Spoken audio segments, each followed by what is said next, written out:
બેન તમે શું કહેવા માંગશો? તમારી હાર થઈ છે, તમને કેવું લાગે છે? કેવું લાગે? સારું લાગતું હોય ના જ સારું લાગે ને પાછા પૂછવા આવે કેવું લાગે છે. બેન તમે કેટલા વોટથી હાર્યા છો? એટલે કેટલા શું આખી સોસાયટી મારા ભજીયા ખાઈ જતી હતી. આઈ કેટલા ભજીયા ખાધા તોય મારા બેટાએ મને વોટ ના દીધો. ભજીયા મારા ખાઈ ગયા, વોટ બીજા દઈ આયા છે. હારાઓ ગદ્દારો બધા. બેન આવી હાર જીત તો થતી રહે, આવી રીતે રોસો તો થોડો મેળ આવશે. એ તો તમે ઉભા રહો ને, હારો તો ખબર પડે. કેટલા બધા મેં રૂપિયા વાપરે, રોજ ભજીયા અને પાપડી કેટલું ખવડાવ્યું, તોય મને વોટ ના દીધો હારાઓએ. બેન તમારું ચિહ્ન શું હતું? મારું ચિહ્ન કેમેરો હતો. તો કેમેરાને કોઈ વોટ જ ન આવ્યો?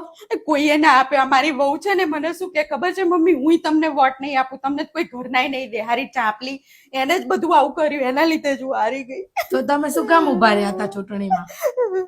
મને શોખ હતો ચૂંટણીમાં ઉભા રહેવાનો. મને એમ હતું કે મારી સોસાયટી મારી જોડે છે, હું તો જીતી જ જઈશ. તું શિલ્પાબેન આગે બઢો, હમ તુમારે સાથ હે. શું આગે બઢે? તું એટલું બધું ચટ કરી નાખ્યું, ભજીયામાં વાપરી નાખ્યું, હવે કશું આ રહ્યું નહીં ખાવા આટલું.